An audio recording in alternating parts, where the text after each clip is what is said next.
Thank you very much, Evan, and indeed, momentum investing.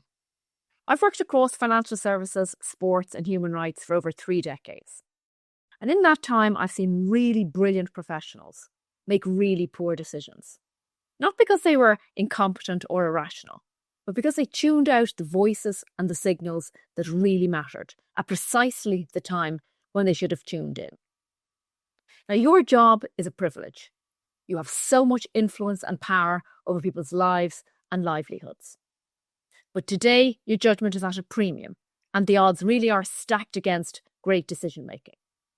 But you can improve those odds of preventing costly client errors, improving decision outcomes and relationships by tuning in and listening a little bit differently, reinterpreting what you hear. It's not just about shaping the lives and legacies of your clients, but importantly, also shaping yours. As a behavioural scientist and the author of Tune In, today I'm going to explore how mastering, tuning in and reinterpreting what you hear can make you a significantly better financial advisor and professional.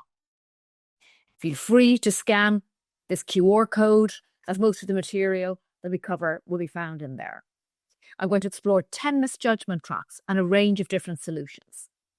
I believe, ultimately, that the ability to listen beyond the noise will separate the great advisors from the good ones. But you face an advice problem. And it's a sizable problem. Vanguard finds that 72% of investors regret or are confused by past advice. Ernst & Young tells us that 50% of clients misunderstand their plans within 6 months, and Edelman calls it a global crisis of confidence. These aren't just stats, they're signals, and today the ability to hear what others miss has never been more valuable. Meanwhile, the industry still shields enormous risk. An estimated $9 trillion sits in tax havens. Corporates and the affluent exploit legal loopholes. Financial fraud costs the global economy over $5 trillion per year. That's more than Japan's annual GDP. Ultimately, it all boils down to hidden risk and whether you're listening for it. Despite popular opinion, the most underestimated risk is not necessarily economic, political, or climate risk. It's human decision risk, triggered by our tendency to tune out what really matters. Few count decision risk or associate misinformation sources with themselves. In fact, research suggests that only 57% of decisions are effective. It starts with you. And we hear less and we misjudge more. Who you hear is just as important as who hears you. And it's why research has found that coin toss really is at the cause and the root of all of our decisions. Research suggests that only 50% of decisions are effective. It really is a coin toss. Why? Well, one reason is, of course, because most people just don't hear what really matters. So why do clients not hear you or not necessarily always take your advice? Of course, many do, but many also tune out. Inconsistencies, inconvenience, or quite simply, what they don't wish to hear. Starts with hearing, reinterpreting clients' critical signals. When you tune out clients, what happens? You take things at face value. You default to truth. You jump to conclusions. You accept things at face value. You encode rather than decode. You rush to misjudgment. And of course, it always happens in reverse too. Clients take what you say at face value. They default to truth. They encode rather than decode. They assume the wrong thing rather than pausing to challenge, assuming fake value, decoding those messages. And far too often, bias distorts our decision-making through selective hearing. At the end of the day, we trust what we selectively hear. We hear what we want to hear, not what's actually true. Think of Elf Aquitaine. They were subject to a fraud in the 1970s, cost them 200 million. So desperate were they to hear that a drone type of equipment could sniff out oil from the ground. We hear what we expect to hear. In a Dutch experiment, people were asked to press a button as often as they heard Bing Crosby's White Christmas. Many pressed the button, but there was no Bing Crosby's White Christmas. We hear what we expect to hear. We hear what we need to hear. Think about the 31 confessions of Khalid Sheikh Mohammed. He confessed to so many different crimes. He had, in fact, spent 4 years in being interrogated by the CIA. Waterboarding, extensive torture. We hear what we want to hear. We hear what we expect to hear, and we hear what we need to hear. These are forms of deaf spots. We tune out what really matters, and we don't hear what we need to hear when we need to hear it. And we pay a price. Your client loses, you lose. Smart people get it really wrong. Remember how Rupert Murdoch invested $125 million into Theranos? When they collapsed, Murdoch reportedly sold back his stake for just $1, absorbing the full loss. We see this misjudgment at an individual, organisation and societal level. It affects the level of power, performance and prosperity of your clients and you. Your client isn't evaluating your models necessarily. They're evaluating whether they feel understood. And it's worse for them under conditions of uncertainty, pressure or scrutiny. And again, you have that power to make a difference. A major finding from Spectrum is, of course, that 60% of affluent investors that leave FAs who just don't get them. That's a lot. Do you advise your clients with the behavioural lens more than with a financial lens? This is all about tuning out and tuning in your clients at the right time, hearing what really matters. You can actually find out how tuned in or tuned out you are and how much decisions are at risk. Scan the code, complete the 2-minute test, and find out what kind of decision maker you really are. And you might be surprised at what you find out there. So listening isn't enough. You know this. This is about reinterpretation. A client might say to you, I want security, but they actually mean I just don't trust my future or my relatives.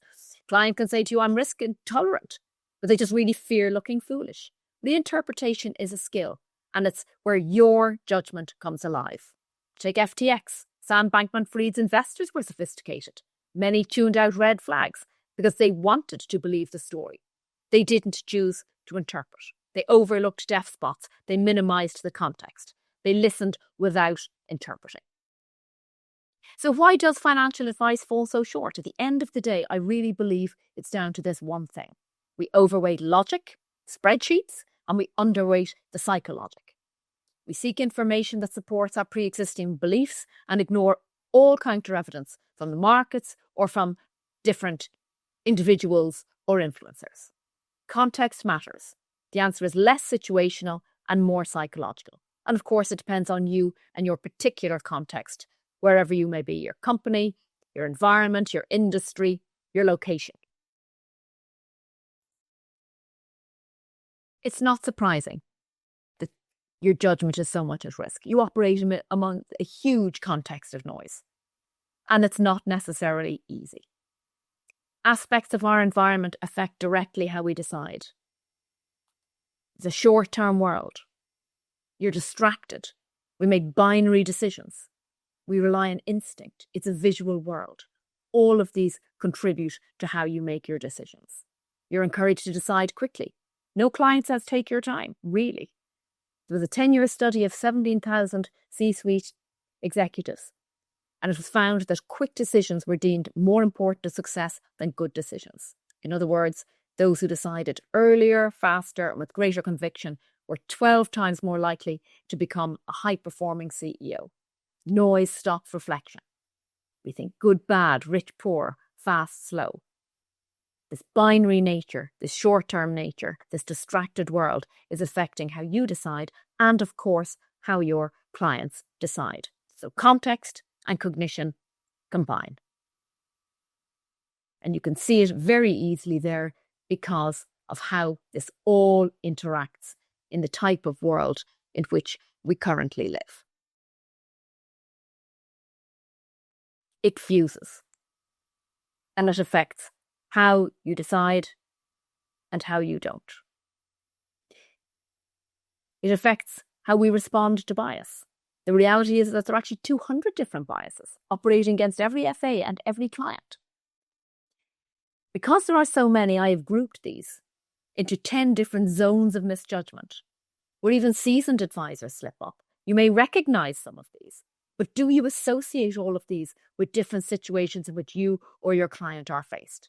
Probably unlikely. I've grouped them into a word, a mnemonic called perimeters. And perimeters summarizes this tendency that we have to think in a limited and bounded manner. And we will go through each of these very briefly. But collectively, I've grouped these into 75 different biases. Each trap will bound your decisions from planning to hiring. Each trap determines the risks you advise and those you don't. The client and the investment stories you listen to, those you don't. Your level of overconfidence or underconfidence, and ultimately whether you deliver your goals for yourself, your organisation, and for your clients.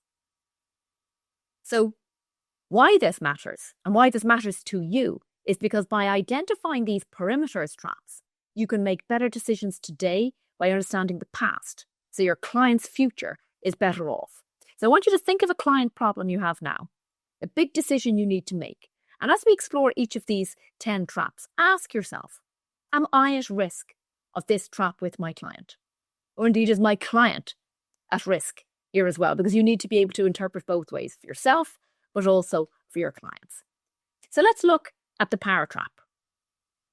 So clients listen to your voice. That's power, but it's also a trap. Power traps is about our elevation of the voice of idols or experts. Most people, as we know, conform to authority figures or the super wealthy, as opposed to the voice of intuition, expertise, or values. We conform to those in perceived authority, and we lose perspective chasing goals. If you think of Bernie Madoff, a respected industry figure, he made investors less likely to question his methods. His success created the perception of trust. It's not surprising. We follow rules, instructions from senior or uniformed co-pilots, capitals. Client goal setting is another area where they're, of course, encouraged to make set goals, whether they're wealthy, entrepreneurs or athletes, but too narrow a focus on goals, on wealth transfer, on ROI, on asset management, leads you to tune out important information. You're so goal-focused. Just like companies, we see the pitfalls of those who single-mindedly hunt revenue, sales or returns. So ask, are you at risk of this trap with your client? And I should say that each of these traps has 6 to 7 different biases within. Each is a chapter in the book.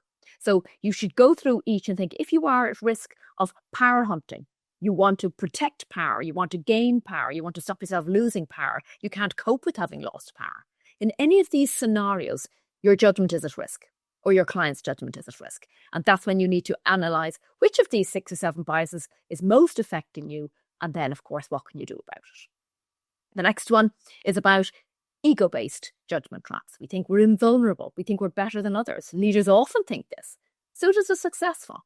Successful people tend to amplify the illusion of invincibility. You have racing car drivers. You have successful footballers taking unnecessary risks in their professional lives and in their personal lives. Sam Bankman-Fried again, his unwavering self-belief fueled innovation. Yet he closed his mind to dissent and now he's serving 28 years in prison. Financial advisors can be too overconfident. A global Accenture survey of 3,600 advisors in 30 different countries found that 96% of people rate themselves as good listeners. And like most people, we overestimate our abilities compared to others. Think back to a classic 1997 experiment where people were asked who was most likely to get into heaven, Bill Clinton, Michael Jordan, Mother Teresa, or you? Well, in this US News and World Report study, 87% of people chose themselves. So think about that. Only 79% chose Mother Teresa. Most people rated themselves higher than even Mother Teresa. So this overconfidence renders you and your clients psychologically deaf. It's not just them, of course, it's all of us. And it's most of the time. The more successful you are, the more liable you are to any of these ego-based traps, and of which there are quite a few in this space. belief bias, overconfidence, the illusion of invulnerability, the illusion of control. It affects how we make decisions and risk-based judgment traps. And this is a fascinating area. There are quite a few in this chapter, which I think really are interesting because it's not something that we think about. Of course, we think about risk, and your job is to think about risk, but you don't think of the specific risk-based biases that will contribute. People tend to group it in its risk rather than breaking it down into probability neglect or base-related neglect or loss aversion or any of these particular biases that people have. Certainty bias. We crave certainty and dread loss more than we value gain. Most people want maximum reward for minimum risk. We know that. But reward seeking distorts rational judgment in the moment. Of course, our greatest fears funds not just the FA business, but the insurance business. Think of the certainty bias. Your clients want certainty of payout. Just as the cosmetic industry sells hope, you've got consultants. They sell hope. They sell a lot of hope to clients all the time. And of course, what lies behind this is loss aversion, where people feel the pain of loss twice as much as the joy of gain. So why do mountaineers not take the safest route? Why do they risk sudden death? Probability neglect. Why do you give clients a certain recommendation in order not to lose them? Are you at risk of this probability neglect or loss aversion with clients? Part of it is related to identity and the identity-based judgment traps. We want to be the first, the best, the fastest, the most successful, the highest earning, the highest revenue generating FA. Just like Buzz Aldrin, he didn't want to be the second man on the moon, he wanted to be the first. It's natural, it's understandable, but curating these impressions can be really dangerous when mostly we get overly preoccupied. We do it all. You post on LinkedIn, Instagram, Facebook. It happens to us all, and we are all subject to this, and we all want to be in the in-group. And our behaviour, whether it's financial, whether it's ethical, all falls into these particular traps. The next ones that maybe financial advisors consider or don't consider, as the case may be, are memory-based traps. What happened last month or last year? How do you retell your story to clients? What do clients really remember? And do you assume that they do remember what matters? It's not surprising that we forget 50% of new information within the hour. You'll have forgotten all of this. It's why there's a book to remind you. It's the forgetting curve. But financial services brands invest feedback, yet they neglect recall bias. All those surveys, all those millions spent to get that feedback. Do clients recall the bad historic investments? Are they scarred? Are you scarred? We're also swayed by availability bias when information first springs to mind. You don't go swimming after you've seen Jaws. Traders overestimate the importance of publicised events. We don't want to talk about this. Joe Biden suffered hugely and didn't want to talk about this. So we need to remember the misinformation effect. All false memories, disinformation, all affect your clients, all affect you and your decision making. Then, of course, we have the ethical risks. Ethical fading. Think of Purdue Pharmaceutical, aggressively marketed OxyContin as having a 1% addiction risk. Simply wasn't the case. It was a crisis that led to over 1 million overdose deaths. Or you have SocGen's Jerome Curvael. His unchecked trades in 2008 cost the firm $7.2 billion. Governance gaps, risk normalization equals human risk and corporate disaster. What would you do for your clients? What risks will they really take? What does service mean when it blurs into ethical blind spots, deaf spots, and dumb spots? We justify wrongdoing. Your clients may justify wrongdoing. Fortunately, we have regulators to help avoid this. But it happens, and we know that it happens. And it is your job to help prevent it happening. Then you have time-based traps. Of course, you know this incredibly well. It isn't something maybe that it comes to mind so often, but we know that clients evaluate decisions with a past, present, or future lens. Time changes how we feel about our decisions. Biases here often go unnoticed, but they're really powerful. Present bias, for example, is when we overvalue immediate reward and underweight long-term impact. If you've got a choice, you prefer £100 today to £120 next month. We know that clients opt for immediate payout and they want instant gratification. It's why they resist retirement plan, even when they know better. It's why drug-taking athletes ignore the long-term consequences, preferring medals over fines and reputation damage. You've got hindsight bias. We can all say, I knew that would happen. It distorts learning about how we evaluate. Or you have effective forecasting error. You're poor predictors of how you're going to feel in the future. You think your client will be really elated after a big purchase or a big win. They often aren't. They're often more devastated by a market dip.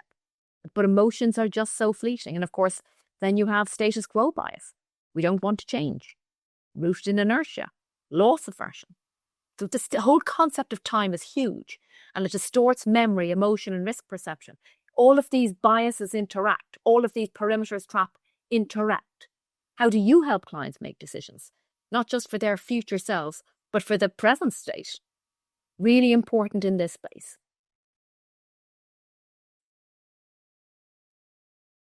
And then, of course, emotion. You know, there are 27 different emotions. You deal with your clients' emotions all the time, but also your own emotions.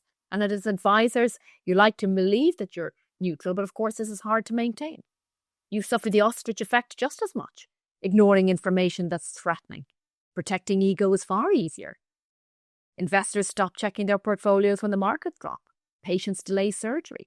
It's a form of wishful thinking. They hold on to their losses, hoping for the rebound. Entrepreneurs believe their passion will override reality, yet 95% fail. Sometimes it works. Band-aid emerge from hope. Noble, not necessarily always strategic. As an FA, your edge isn't in avoiding emotion.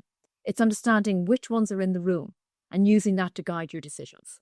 Which emotions will work for you and which will work against you. What can you do? You can introduce decision filters that shift the focus from emotion to fundamentals. Using peer insight as a source, not as a substitute for judgment. Reframing the problem. What is this trend solving for you? How does it fit into your long-term goals, not just the hype? And of course, then you have the relationship-based judgment traps, where you follow the crowd and agree with people like you. When uncertain, what do we all do? Smart FAs look to other smart FAs for guidance. It's human, it's social, but it's also risky.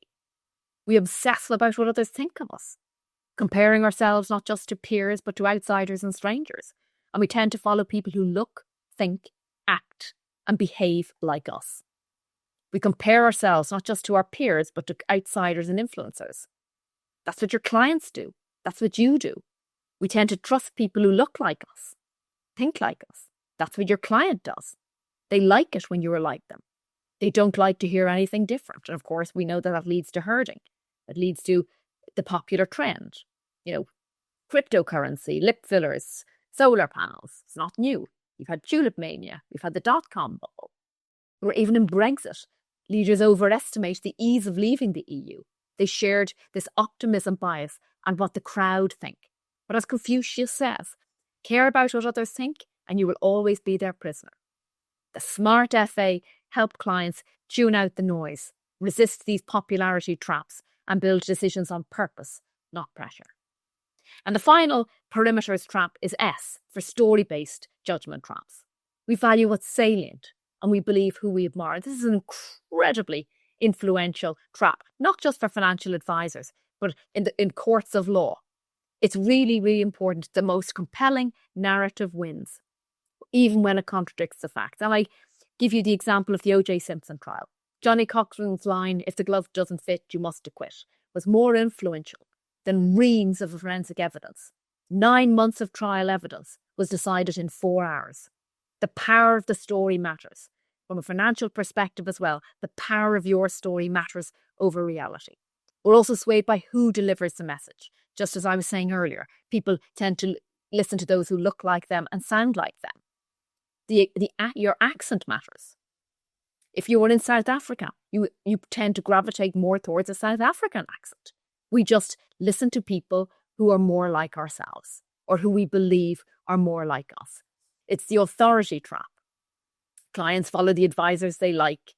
They trust clients who mirror their values. All overestimate those with whom they share interest. And we mistake agreement for insight. So think about that. We mistake pure agreement for insight. So consensus is a comfort zone, but it's an error. And as an advisor, the job isn't just to be persuasive and tell a great story. It's to help your clients see beyond the charisma, beyond the credentials and the chemistry, and help clients do the same. So keeping the story in check, letting evidence lead.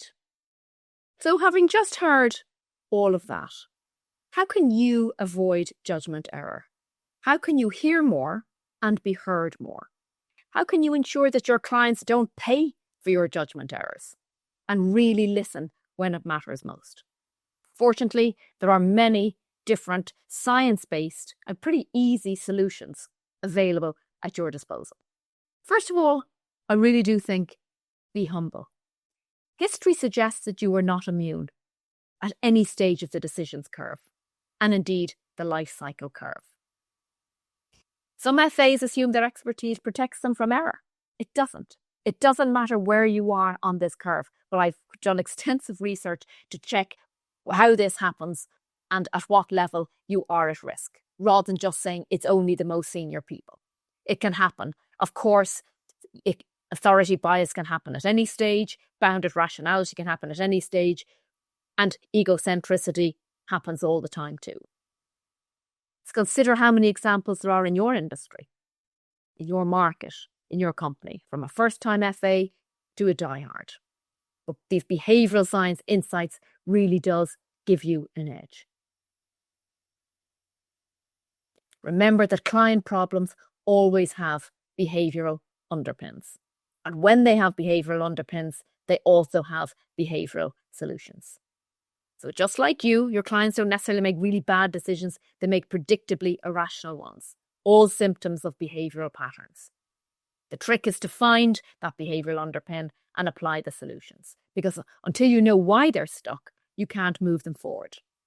Behaviour-first thinking turns these short-term fixes into long-term changes. And it starts with taking time out. It starts with reflection, which is something, of course, none of us do enough of, because we're all so busy in this distracting, noisy, hyper world. But giving yourself time to revisit your intuition, giving your clients time to revisit intuition works. Studies have shown it. We know it's common sense. We know it works. But studies have shown that even just a few seconds of reflection improves outcomes. There have been some studies done that show it in the medical professional, where revisiting intuition improved diagnostic accuracy by 10%. But when the doctors wrote up their impressions, then checked evidence, this two-step process improved accuracy by 40%. A significant difference. I want you to remember this confirmation bias as an absolute killer, because you, me, all of us are more than twice as likely to seek information that supports rather than contradicts your beliefs. When you do it, your client does as well. It's the fuel of conspiracy theories, fundamentalism, analyst ratings, and wrongful convictions. For instance, the 9/11 Commission found that US agencies received reports about potential threats. They dismissed them because they didn't align with their views of how Al-Qaeda operated. So what can you do? Apart from third-party independent insight, you can almost build a why I didn't do it file. Create a record of the decisions you or your client didn't make, investments you passed on, trends you skipped, and how these turned out. That builds confidence in your independent thinking and offers valuable debriefs with clients too. Because this starts with, what you hear and what you don't hear. Remember that overconfidence. We believe our own hype and underestimate the risk of failure. And we saw earlier on just how many examples there were at an individual, at an organisation, and at a societal level. Far too many for us to cover today. But you know them, you read about them every single day in the press. Every single day you hear about this on the news, the cost of overconfidence. And of course, in your industry, you know that it affects you just as much as anybody else. Think about the words that you hear. The power of words matters to how you interpret, report, cues and clues. So there was a study done where two identical groups were asked, very simply, Do you get headaches often? If so, how many? In this case, the answer was, I get 7 headaches a week. Then suddenly in the process, the words was changed. Do you get headaches occasionally? If so, how many? Well, you'd expect it to be, roughly the same. The answer was 2.2 headaches per week. The power of priming, the power of subliminal choice, the power of suggestion. You're primed every single day. We all are. Think about the words that people use to prime you. People think about the words that they use to prime their clients.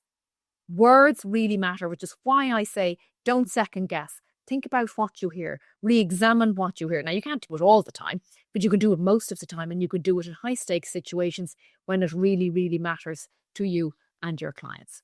So think about that. You can mirror what your clients say to you to uncover patterns and hidden values. You can ask, well, you've said freedom 3 times. Tell me more. That's telling you something. That's listening to what a client says. Really, really probe. Don't be in a hurry. Go back and think about what they're really saying. Because often they don't know. So you are, of course, part detective, part psychologist. But also you are part advisor. And I think your independence is something that most people don't have. Most people, when they're dealing with wealthy clients, find that people are sycophantic. Your role is not, of course. And that is where your expertise, your professionalism, and your true value added comes into play. Reinterpretation is the missing step in advice. We all get so much information, but we passively hear. This is about not just active listening, it's about going that stage further of reinterpretation. Listening differently, thinking of second-order consequences, not just focusing on what's being said, but what's unsaid. How many people wish they'd listened to children who'd gone off the rails, just listened to what they'd said a little bit differently? You hear it all the time. Hidden concerns, unmet needs, parents, professors. No one's immune from missing what people are really saying. What did your employee really say? We see it when people have mental health issues. Did we really hear what people were saying? We've tuned out because we're in a hurry, because we just don't have the time and we don't attribute enough importance, even though we know it is important. Clients say they're comfortable with risk, but they really just don't want to look foolish. They say they want early retirement, but really they're still looking for recognition. So expand your repertoire of quality questions that help decode the right conversational patterns. Shift from listening to learning, to tuning into not just the content, but the client intent. Look at those potential biases that people are subject to, you and your client. And once you've heard, process it, reflect, so that you get the right takeaways and your responses to your clients are as they should be. Of course, then you've got the situation where some clients just quite simply can't decide. And that's exactly why they need you. Maybe you're sitting on a decision right now too. If you want to understand what really drives indecision and how to overcome it, I suggest you can scan this QR code, save it. It's an 18-minute TEDx talk. And you'll discover a couple of quite useful things, the different distinct mindsets behind indecision, particularly in financial services, the hidden causes that most people miss, and practical solutions that work. Shrinking the frame, reframing your mindset. Very helpful for people who can't decide. And this isn't just for low-stakes decisions either. This is for high-stakes decisions in any capacity and in any field. And this will help, I think, change how you think about being stuck and will give you tools so that you'll never be stuck again. So don't wait. A quicker decision could be helpful for you or your client if that's something that you're facing right now at this current point in time. Then think about the communication, how you frame your communication to your clients. Researchers from UCLA and Cornell tested the effect of framing different messages on consumer savings. Would communicating please save £5 a day or £150 or dollars a month make a difference? It's the same amount, of course. And they found that framing the deposits in smaller daily amounts quadrupled the number of customers who enrolled in this program. Why? Because it's easier to think small about big decisions, and it's easier to think in days rather than months.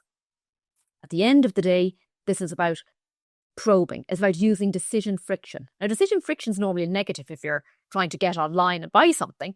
But when it comes to decision making, you slow down your thinking. Friction isn't a barrier. It can be a tool to interrupt impulsive action and prevent emotionally charged decisions like panic selling. You can add a 24-hour cooling off rule before large withdrawals. A lot of people do this. You can ask your clients to write down why they want to act and review it the next day. It slows them down.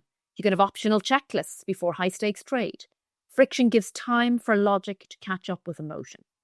You can apply simple decision rules to reduce overload.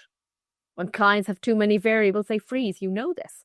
You can help them focus with repeatable rules. Ask questions, question answers. You can apply the if-then methodology. If markets drop more than 10%, then we'll reevaluate. Or never change a long-term goal based on short-term news, or always get a second opinion. You decide the rule. You decide what matters. But again, this reduces decision fatigue and reinforces consistency. It makes them more deliberate and slow. And there are many different solutions you can choose to. Again, I framed these into sonic strategies, 18 different strategies, and just, again, something for you to think about. It's broken into 5 different steps where you slow down, organize your attention, navigate novel perspectives, interrupt mindset, and calibrate situations. I've given 18 different techniques that underpin very good financial advice. These are all pretty easy to implement. Some of them are intuitive, some of them you will be familiar with, but you can try any of these in addition to what you normally do. But it will definitely help to slow down your client, to rethink, reevaluate the decisions that you're making, so that you are, in effect, a far better, more influential and more successful advisor. Of course, yes, you do have the perimeters checklist. You already use checklists, so you're familiar with this idea. But do you check yourself? As advisors, you're trained to use structured checklists for risk profiles or retirement timelines, asset allocation models. But when was the last time you checked your own mental filters? Because every conversation and recommendation is filtered through your experiences. In the same way, mine are filtered through some of my own at the moment too. Of course they are. We are a product of our background and our experiences. Do you favour certain products because they worked for you? Do you mistake silence for agreement? Are you projecting your time horizons and risk tolerances onto clients? Self-awareness is again a missing checklist item. What tune-in shows is that we operate within these perimeters bias zones, and unless we check ourselves, we risk distorting client outcomes. Overconfident CEOs, herd-following investors, status quo lovers all benefit from bias interruption. Know yourself, then know your client, and only then advise. So advisors can keep a printout or a digital prompt for these. If anyone's interested, please do connect with me afterwards on LinkedIn or anywhere else. If you would like an easy mnemonic or something for your team that you can use, I'd be very happy to provide this for you. And you can use it to debrief conversations. I've used it extensively in different industries and organizations, and it works and people find it incredibly helpful. Of course, every behavioral scientist will give you different sources and different tools and techniques, but the principle of using a behavioral mindset doesn't go away. This is about understanding the psychology of the mind to influence your client's behavior.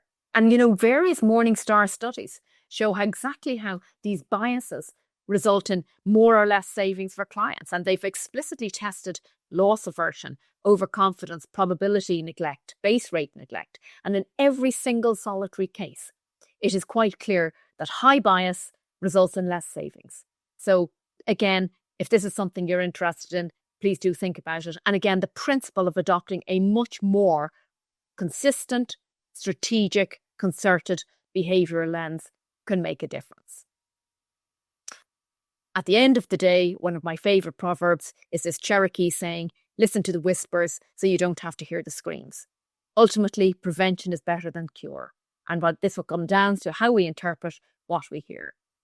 As an advisor, think of yourself not just as a problem solver, but maybe as a behavioural architect.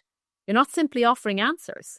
You're shaping the conditions that enable others to make much better information and behaviourally informed decisions.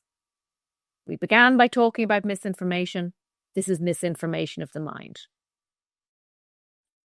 I do guarantee that when you think in this particular way, you not only have fewer errors, but you have much fewer than you would have had if you don't give it any consideration at all. It doesn't take much. It just takes a slightly different mindset and a slightly different focus. I leave you with the thought that you have such a tough job. All skills help. Now is the time to get inside the mind of your targets. Use psychological, not logical thinking and a behavioural lens to reinterpret. It will enable you not just to build advantage that few others have, but to make better judgment calls. You can pick the book up at your local Amazon store or wherever you get your books. If you want to an informal check-in, if you on your business, I'd be happy to connect. If you feel free to engage with Mind Equity or indeed on LinkedIn, again, I'd be happy to do so. I want to thank everybody for their time. I wish you all the very best in your roles. It's an incredible privilege what you do. You have the power, you have the influence to make a real difference to people's lives. And I just want to say that I really do wish you all the very best in your roles. As I said, it's a privileged role that you hold, really important, not just for your clients, but for their families and their generations to come. You have the power to make a real difference to a lot of people's lives. Once, of course, you stay tuned. Thank you very much.